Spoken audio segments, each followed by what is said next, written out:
I am a student, I was a student, I will be a student. നമ്മളിങ്ങനെ ഈ 3 ആയിരുന്നു എന്നൊക്കെ പറഞ്ഞു. ഇതിൽ ഏതെങ്കിലും ഒരു ആശയം എടുത്തിട്ട് യൂസിങ് ഇൻ കോൺവെർസേഷൻ, ഒരാശയം എടുത്തിട്ട് ഇതിനെ 4 ഐഡിയ ആയിട്ട് നമ്മളിങ്ങനെ കണക്ട് ചെയ്യും. ഞാൻ ശ്രദ്ധിച്ച് കേട്ടോണേ, വളരെ ഇമ്പോർട്ടൻ്റ് ആണ്. PSPQ NSNQ എന്നാണ് പറയുന്നത്. PSPQ NSNQ. PS എന്ന് പറഞ്ഞാൽ പോസിറ്റീവ് സെൻറ്റൻസ്, PQ എന്ന് പറഞ്ഞാൽ പോസിറ്റീവ് ക്വസ്റ്റ്യൻ, NS എന്ന് പറഞ്ഞാൽ നെഗറ്റീവ് സെൻറ്റൻസ്, NQ എന്ന് പറഞ്ഞാൽ നെഗറ്റീവ് ക്വസ്റ്റ്യൻ.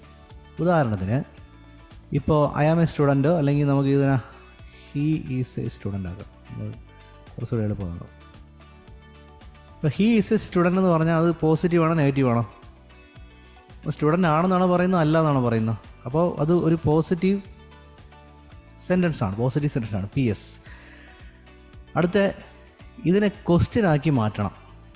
നമ്മളിത് ചെറിയ ക്ലാസ്സുകൾ പഠിച്ചിട്ടുണ്ട്. ഇംഗ്ലീഷിൽ ഒരു ചോദ്യം ഉണ്ടാക്കണമെങ്കിൽ അതിൻ്റെ ഈ ഓക്സിലറീനെ എടുത്ത് ലെഫ്റ്റിലോട്ടിടണം, ഇടത്തോട്ടിടണം. അപ്പോൾ എങ്ങനെ കിട്ടും? Is he a student? അർത്ഥം എങ്ങനെ വരും? സ്റ്റുഡൻ്റ് ആണോ? അവനൊരു സ്റ്റുഡൻ്റ് ആണോ?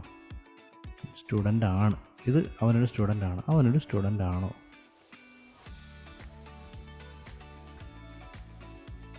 നെഗറ്റീവ് സെൻറ്റൻസ് അതിൻ്റെ കൂടെ നോട്ട് ചേർക്കണം. ഹി ഈസ് നോട്ട് ഉണ്ടോ? അവനൊരു സ്റ്റുഡൻ്റ് അല്ല എന്ന് പറയണം. അതിനെ ചുരുക്കിയിട്ട് ഹി ഈസിൻ്റെ സ്റ്റുഡൻ്റ് എന്ന് പറയും. ഞാൻ തുടക്കത്തിൽ ചോദിച്ചില്ലേ, പാട്ട് പാടിയില്ലേയും ചോദിച്ചു. ഇതാണ് സംഭവം. ഡെഡിൻ്റെ ആണോന്ന്, ഇവിടെ ഈസിൻ്റെ. അവൻ ഒരു സ്റ്റുഡൻറ്റ് ഡാഷ് എന്ന് പൂരിപ്പിക്കാമോ? അവനൊരു സ്റ്റുഡൻറ്റ് അല്ല. നെഗറ്റീവ് ക്വസ്റ്റ്യൻ വരുമ്പോൾ ഈസിൻ്റെ മൊത്തത്തിൽ ഇടത്തോട്ട് വലിച്ചിടും. ഈസിൻ്റെ നേരത്തെ ഈസ് ഇട്ട പോലെ ഇതിനെ മൊത്തത്തിൽ ഇടത്തോട്ട് വലിച്ചിടുമ്പോൾ അല്ലേ എന്നുള്ള കിട്ടും.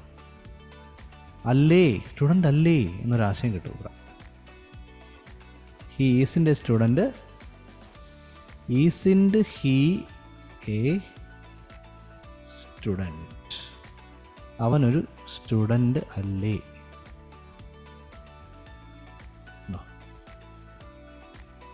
ഒറ്റ ആശയമാണ്. ഇങ്ങനെയാണ് നമ്മൾ സംസാരത്തിൽ ഇത് ഉപയോഗിക്കുന്നത്.